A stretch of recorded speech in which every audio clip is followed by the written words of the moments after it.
Thank you. Tole, amma gaafii itti aanu dubartootarraa fuuna. Good evening, Dr. Zakir. Akkam oolte Dr. Zakir. Maqaan kiyya Jaal jedhama. Baankii Imareet International keessaan hojjedha. Gaafiin xiyyataniin ansiif qabu amantiilee biraata Islaamummaa fi Kiristaanummaan ala jiran keessaa ta Nabi Muhammad nagaa fi rahmanni irra haa jiraatu akka dhufuuf taa'u dubbatu tamtu jira. Gaafiin obboleettii teenyaa Islaamummaa fi Kiristaanummaa malee amantiin biraa ta Nabi Muhammad sallallahu alaihi wasallam ni dhufa jettee dubbatte tamtu jiraa jettee gaafatte. Obboli Islaamummaa fi Kiristaanummaan ala amantiiwwan jiran keessaa irra hedduun isaanii hundi isaaniitu jechuullee baannu irra hedduun isaanii kanneen amantii Islaamaa dura dhufan waa'ee dhufiinsa Nabiyyi xumuraatii fi maayyii waa'ee dhufiinsa Nabi Muhammad sallallahu alaihi wasallam farisanii manii jiran. Haasoo kiyya kamata duree Muhammad sallallahu alaihi wasallam in the various world religious scriptures joo keessatti takkaa'u Muhammad sallallahu alaihi wasallam kitaabban amantiilee addunyaa garagaraa keessa joo keessatti dubbadeetiin jira.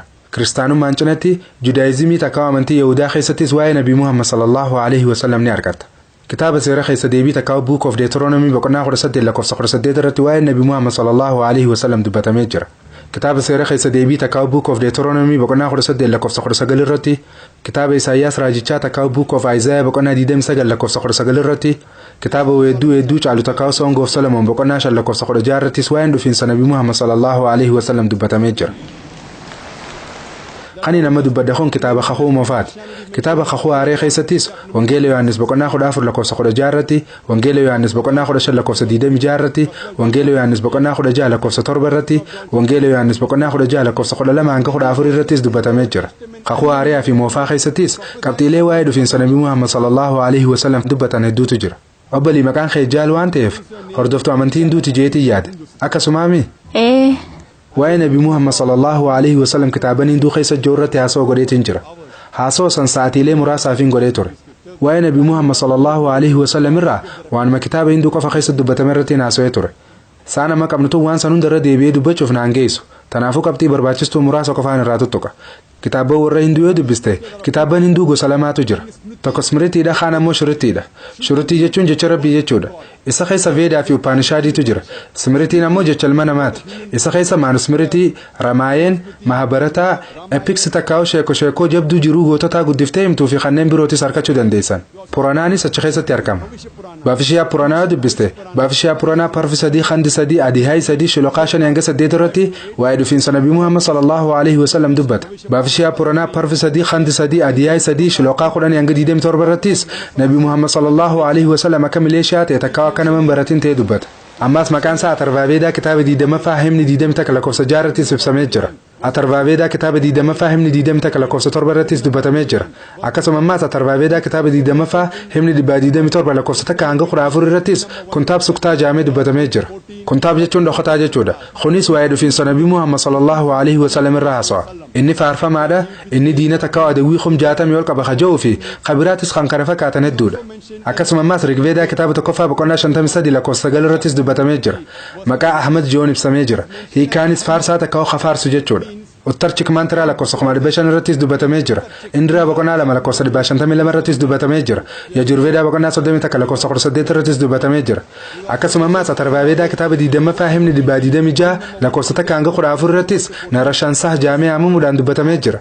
Nar jechuun nama jechuudha. Shansah jechuun jecha pira Shansah joo hiikaansaa khafaaruun malu joo irraa dhufe.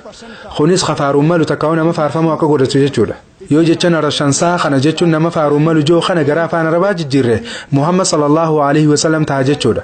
Ammas maqaa Muhammad sallallahu alaihi wasallam joon Rigveedaa kitaaba tokkoffaa himni 13 lakkoofsa 3 irrattis, Rigveedaa kitaaba 10ffaa himni 64 lakkoofsa 3 irrattis, Rigveedaa kitaaba 2ffaa himni 3 lakkoofsa 5 irrattis, Rigveedaa kitaaba 5ffaa himni 5 lakkoofsa 2 irrattis, akkasumas Yajurveedaa boqonnaa 20 lakkoofsa 37 irrattis, Yajurveedaa boqonnaa 20 takka lakkoofsa 30 takka irrattis dubbatamee jira.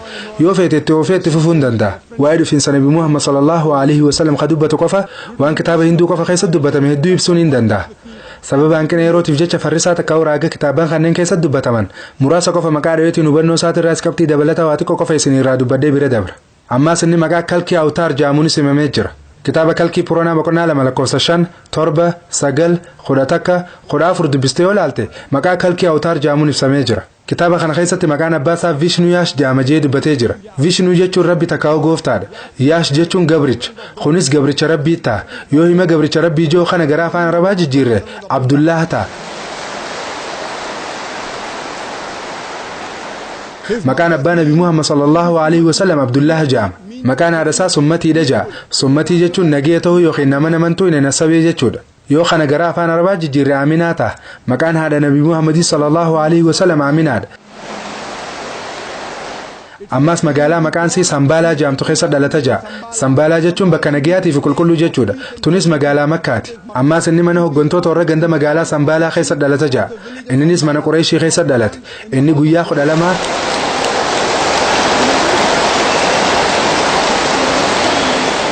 qabxiileen anqaasa cufarrattu harka 70 lakkaa'amuu dhawamaa jira. maasha Allah. inni guyyaa 12ffaa ji'a Maadoo dhalata jira. kunis Rabiul Awwal guyyaa 12ffaati. inni barsiisaa ilma namaa hundaati jira. akkuma namuu beekutti nabi Muhammad sallallahu alaihi wasallam ergamaa rahmata aalama hundaaf.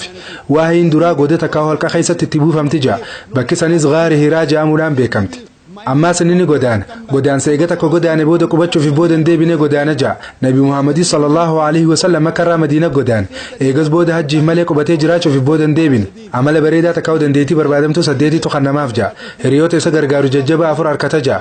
kunis waa'ee khulafaa ar-raashidiin 4 duraa sanaa soo jira. dirree waraanaatti malaayikotaan gargaarama jira. akkuma beeynutti nabi Muhammad sallallahu alaihi wasallam gaafa lola Badri malaayikotaan gargaaramee jira. yoo barbaadde waa'ee dhufiinsa nabi Muhammad sallallahu alaihi wasallam qofarraa waan haasa'u dubbachaa ooluun hin danda'a. Tanaafuu yoo ati nama amantii hinduu hordofu taate, yoo nama kitaaba hinduutti amanu taate, awtaar dhumaatii fi goolabbiitti amanuu qabde. ergamaan xumuraatii fi maayyii hinduuzimii keessatti nabi Muhammad nagiyaa fi rahmanni rabbii irraa haa jiraatu.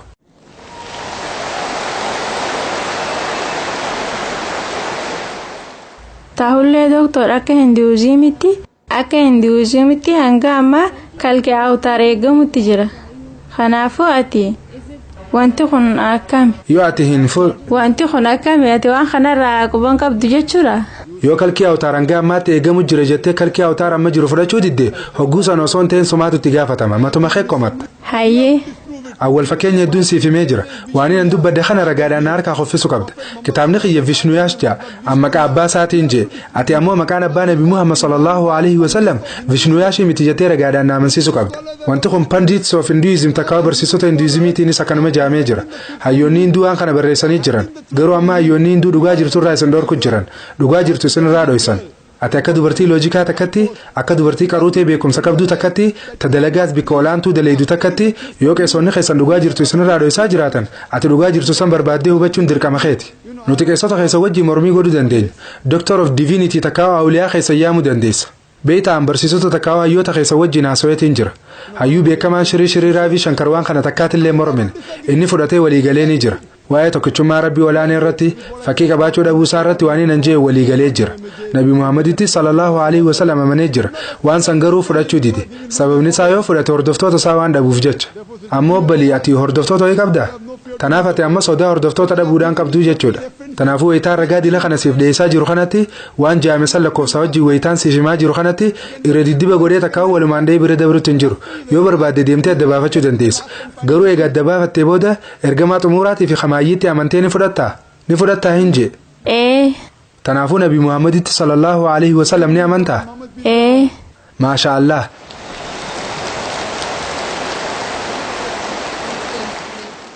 rabbiin tokko ta'uu isaatti yoo ni amantaa? nin amana. rabbiin olaane suuraan fakkeeffamuu akka hin dandeenye ni amantaa? nin amana. tanaafuu rabbiin fakkiin qabu jettee amantee jirte jechuudha. eeyyeen. nabi Muhammad sallallahu alaihi wasallam ergamaa rabbii ta'uu isaatti yoo ni amantaa? nin amana.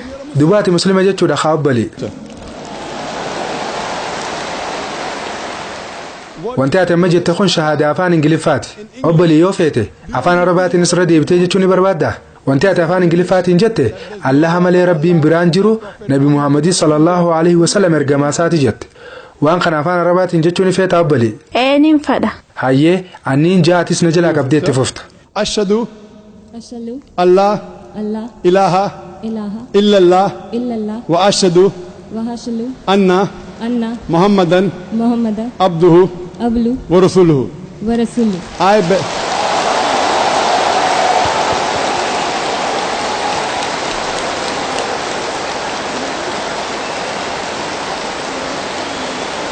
maashaallah obboleeyyi teenya may Allah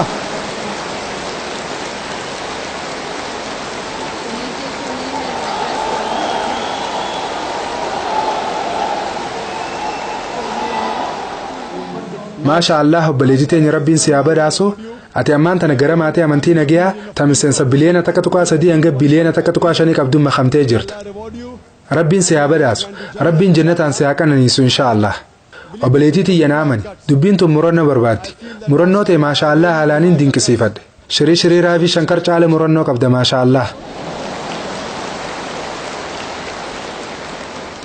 rabbiin akka hidaayyaa takka qaceelmasiif kannuun si kadhadha rabbiin si haa qaceelchu inshaallah obboleettii tiyya gaafii feete gaafachuu barbaadde shakkii feete yoo qabaatte as dubaay keessa ganda hunda keessaa dhaabbatootaatu jira dhaabbatoota ilaalchota dogongoraa keessiif qulqulleessuutu jira amantii islaamaa hubachuudhaaf quraanaa fi hadiisota sayyaa ilaali qaceellumaaf isaaniitu akkaan gaariidha yoo mamii fi gaafii feete qabaatte karaa imeela keenyaa islam@irf.net irratti nuuf barreessuu dandeessa gaafii teessiif deebisuunis anaaf gammachuu tiyya anaafis du'aa inaaf godhe obboleettii tiyya.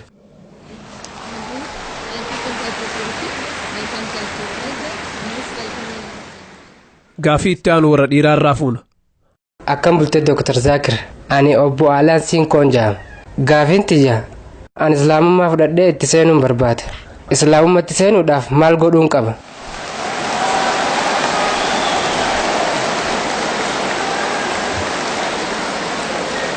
maashaallah maashaallah obboleessi keenya biyya Filipiinsi. obboleessi keenya Filipiinoo maashaallah rabbiin ifaajee isaa irraa qeebalu islaamummaa fudhachuu barbaada islaamummaa keessatti yoo islaamummaa fudhachuu barbaadde Allah malee rabbiin biraa kan jirre amanuu qabda nabi Muhammad sallallahu alaihi wasallam ergamaa isaa ta'uus amanuu qabda tanaafuu rabbiin jiru tokko qofa akka ta'e ni amantaa Obboleessa kiyya Allah malee qaamni biraa ka gabbaramu tokkolleen akka hin jirre amantee ni fudhattaa ni fudha nabi Muhammad sallallahu alaihi wasallam ergamaa rabbii ta'uu isaatti ni amantaa ni amana obboleessa dura afaan arabaatiin jenneeti sanboode hiikaa isaatti aansinee jenna inshaallah ashhadu Allah ilaha illallah wa ashhadu anna muhammadan abduhu wa rasuluhu maashaallah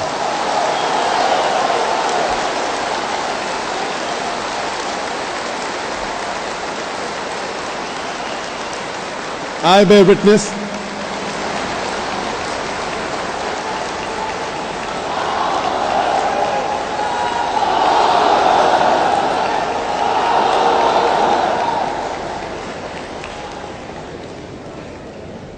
Mashallah, I'll just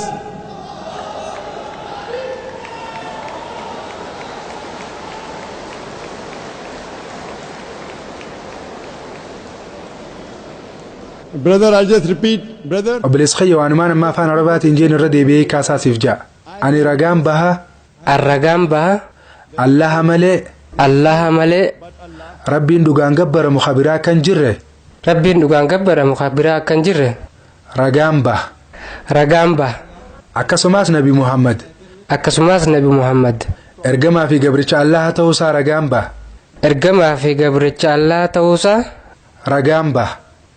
baha maashaallah kuni kaa'ima reefu afaan arabaatiin jenne san maashaallah rabbiin ifaajeete akkas irraa qeebalu du'aayin siif godha magaalaa Dubaay tana keessatti gara magaalaa Dubaay tana namoonni bultii isaanii qaceelfachuudhaaf dhufuun isaanii nama gammachiisa alhamdulillah garuu naamani wanti ati amma asitti harkachuu jirtu waan akhiratti harkattu biratti haalaan xiqqaadha wanti ati akhiratti harkachuuf teessu inshaallah kana daran akkaan guddaadha inshaallah rabbiin jannataan si haa badhaasu galatoome obboleessa kiyya galatoome Ammas gaafii itti aanu warruma dhiiraa irraa itti hafufnu.